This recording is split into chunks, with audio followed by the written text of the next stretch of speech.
Hola, esto es un intento de reproducir una ponencia que tuvo lugar el día 26 en Avilés en el marco de las quintas jornadas de la Sociedad de Psicología Clínica de Asturias.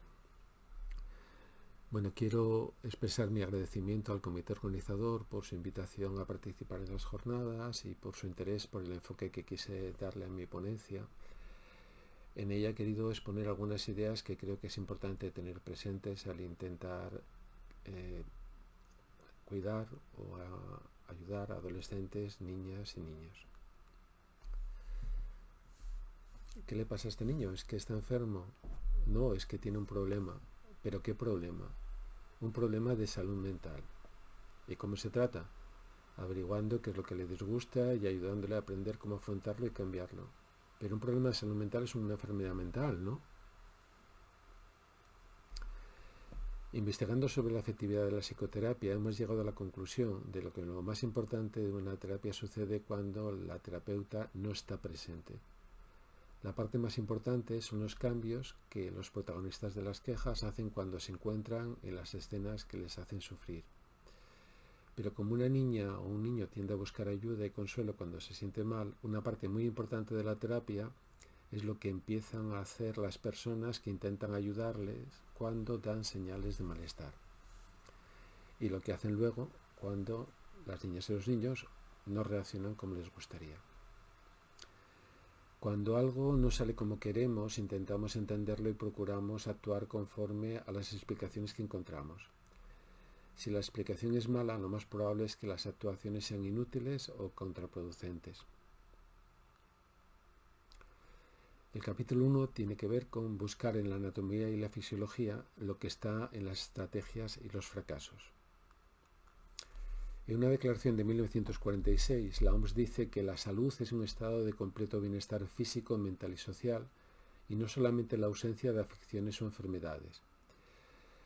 Muchos hemos tenido en cuenta esta definición y pensamos que decía: ocupémonos del bienestar, no solo de las enfermedades.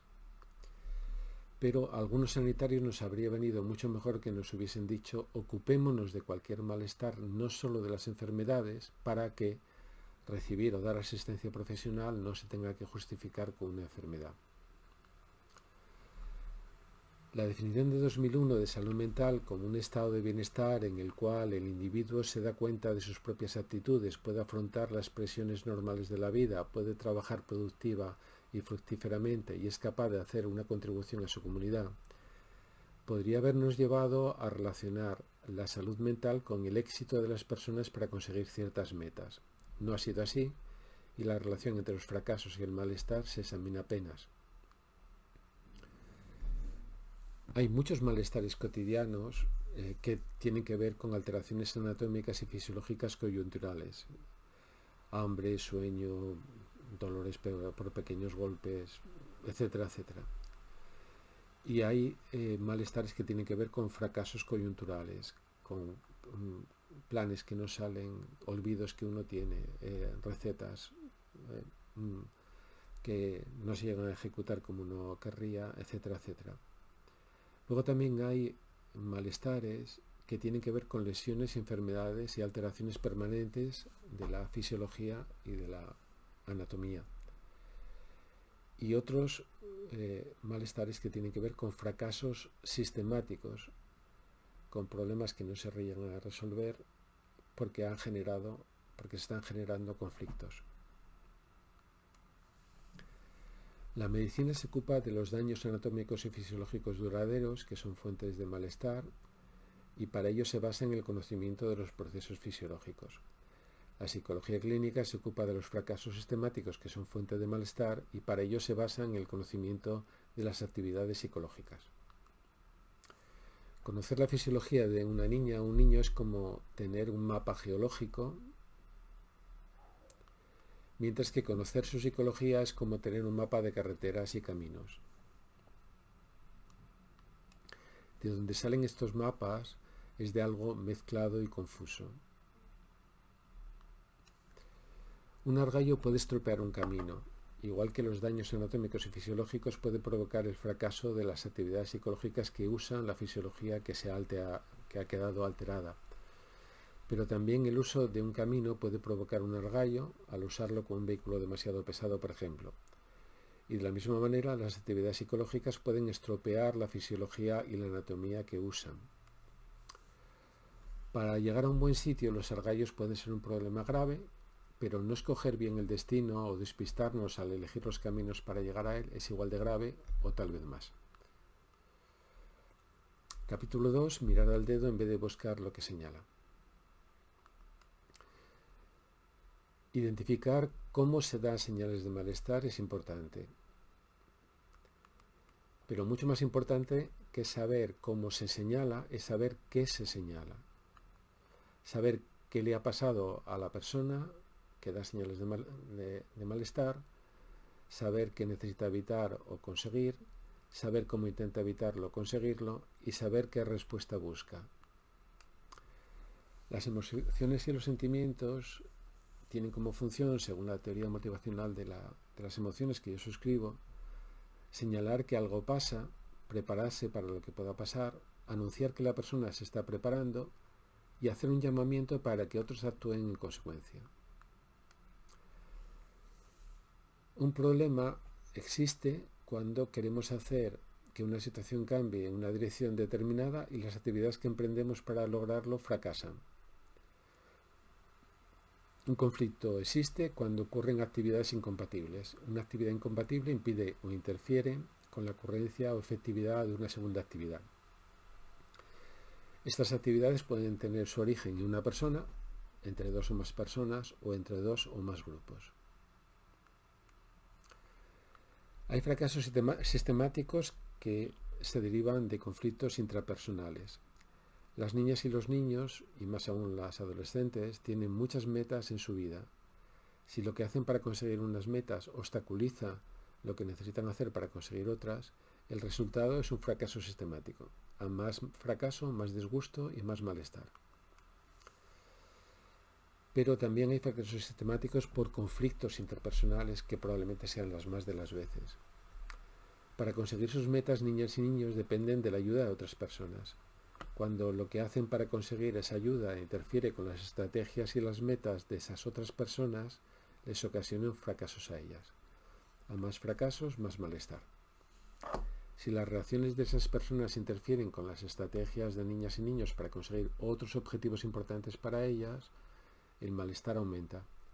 El resultado es un fracaso y un sufrimiento conjunto. Gracias a la teoría del apego, podemos hacernos una idea de cuáles son las recetas para el desarrollo personal. La sucesión de adversidades que uno se encuentra en la vida es afrontada usando aportaciones de las figuras de apego como refugio seguro. Conocimientos que implican explicaciones y estrategias que uno ya ha construido hasta ese momento a lo largo de su vida, y eso da lugar a una adaptación. Y de una manera semejante, las oportunidades que aparecen se combinan con las aportaciones de las figuras de apego como bases seguras, los conocimientos, explicaciones y estrategias que ya se conocen, y eso da lugar también a la adaptación. El lado contrario es la receta de las disfunciones, de los fracasos sistemáticos. Las adversidades, más carencias de aportaciones interpersonales, más desconocimientos, más explicaciones y estrategias, da lugar a la disfunción y la maladaptación, en tanto que una adaptación que se vuelve más perjudicial que beneficiosa con el tiempo. Por otro lado, las oportunidades, más las carencias de aportaciones interpersonales, más desconocimientos, da lugar al estancamiento. Ahora bien, el malestar de las personas a las que queremos cuidar es una fuente de malestar para nosotras. Intentamos cuidar a alguien porque su malestar es para nosotros una adversidad. Y desde las investigaciones de Mary Ainsworth en los años 60 se sabe que la calidad de las aportaciones de los cuidadores cuando intentamos paliar esa situación, afrontar esa adversidad, cuando una niña o un niño da señales de malestar, depende de que los cuidadores capten las señales, que las interpreten acertadamente y que respondan de manera pronta y adecuada. En las tres cosas influyen las tradiciones de las sociedades y las familias. Esto nos lleva al capítulo 3, que es cuidar con sentido común. El sentido común nos invita a criar y educar usando los mismos mapas que usaron las personas que nos criaron y educaron a nosotros. Pero hay carreteras muy anchas, muy señalizadas y muy bien pavimentadas que llevan a sitios a los que otros quisieron ir, pero nosotros no. Y en lo que respecta al cuidado de niñas y niños y adolescentes, el sentido común nos puede desencaminar de una manera trágica. ¿Cómo averiguarlo? ¿Alguna de las cosas que ya estamos haciendo serviría haciéndola más a menudo para que las metas de la persona a la que queremos ayudar se vuelvan más difíciles y su malestar se haga más fuerte? ¿Y sería para nosotros algo alentador que eso ocurriese? ¿Nos parece que ese cambio la beneficiaría a largo plazo? Aunque no queramos contribuir a que las niñas, los niños y las adolescentes que cuidamos sean como las niñas y los niños de anteriores generaciones, el sentido común nos va a llevar a hacerlo. Nuestro sentido común y el de los demás nos puede decir que solo hay un camino correcto de hacer las cosas, pero ese modo correcto solo es el que servía para intentar conseguir un tipo de personas y de sociedades que nosotros podemos no querer ya. El sentido común nos lleva a multitud de dificultades porque pinta la comprensión entre las personas como una tarea mucho más sencilla de lo que realmente es. Comprender en realidad es adivinar con pistas, porque las palabras y los gestos siempre son ambiguos. Cuando hay situaciones difíciles y disgustos grandes, para interpretar y responder acertadamente a alguien hace falta adivinar lo que la otra persona ha captado que ocurre, lo que prevé que va a pasar a continuación si alguien no interfiere, su juicio acerca de si eso será bueno o malo, sus sentimientos y lo que le sale a hacer guiado por ellos, sus metas inmediatas, lo que le gustaría conseguir que ocurriese enseguida, y como parte de esto, lo que le gustaría que su interlocutor dijese o hiciese. Los seres vivos siempre nos preparamos para el futuro que nos hace esperar nuestro pasado. Por esa razón, el pasado de una persona es una de las principales pistas para llegar a comprenderla. Y resulta muy útil contarnos nuestra historia cuando queremos cuidar y hacernos cuidar. Porque que ignoremos nuestra historia y la de los demás hace que los cuidados y la búsqueda de cuidados fracase con mucha facilidad. Algunas metas vitales son sumamente importantes porque de ellas dependen muchas otras. Hacerse cuidar es una de ellas, pero lo que tenemos que hacer para ayudar a alguien a que sepa cómo apoyarnos le ayudará a saber cómo dañarnos. La cercanía es tan necesaria para el uno como para el otro y por eso contar a alguien lo que nos pasa o lo que nos ha pasado es un riesgo. Algunos intentos de ayudar son destructivos porque dañan expectativas fundamentales para buscar y aprovechar las aportaciones interpersonales que facilitan serenarse y explorar. De manera que me atrevo a afirmar que sea cual sea la intención y lo que dice el sentido común, los intentos de ayuda serán contraproducentes en la medida en que mengüen las siguientes expectativas. Las expectativas de tener compañía, las expectativas de ser percibido, visto o escuchado, las expectativas de ser comprendido, las expectativas de ser conocido o reconocido, las expectativas de ser asistido, corroborado y obedecido, las expectativas de ser aprobado, las expectativas de ser apreciado, y las expectativas de no ser abandonado o traicionado.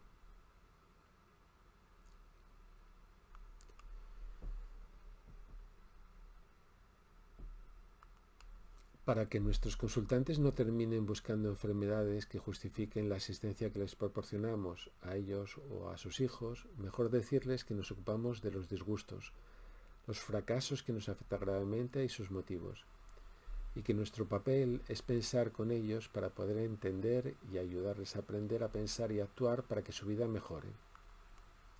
Y para que sepan que su papel no es oír y obedecer lo que se les dice en terapia, decirles que lo que las terapeutas tenemos son hipótesis, no certezas, y que si las hipótesis llegan a servir, dependerá de lo que los consultantes puedan aprender a hacer con ellas y de que consigan así que sus vidas mejoren. Si una persona se deshace de cualquier interés por saber lo que nota, prevé, valora, siente, desea y planea a otra persona, una de las dos o las dos lo pagarán caro. Si a una persona no le cabe la menor duda sobre lo que otra recuerda, desea, piensa y siente, una de las dos o las dos también lo pagarán caro. Comprender es adivinar con pistas y las pistas hay que pedirlas tanto en consulta como fuera de consulta. La fortaleza y la autosuficiencia vienen de la calidad del apoyo recibido y de la confianza de volver a tenerlo cuando se necesite, no de nuestro interior. Por eso siempre funcionará mal intentar ayudar a una niña, un niño o un adolescente usando explicaciones que nos lleven a reducir su confianza de que tendrá quien la acompañe, le escuche, le comprenda, le asista, la apruebe, la aprecie y no le abandone o le traicione. Porque todos los seres humanos sacamos la fortaleza y la autosuficiencia de lo que nos han dado y nos dan otros. Y para terminar, que las terapeutas nos quedemos con explicaciones que nos lleven a reducir las expectativas de los cuidadores de poder conseguir todas esas cosas, también funcionará mal. Nos diga lo que nos diga el sentido común. Los cuidadores necesitan de otros lo mismo que necesitan sus hijos de ellos. Y en terapia, los terapeutas somos esos otros. Esto es todo, nada más. Gracias.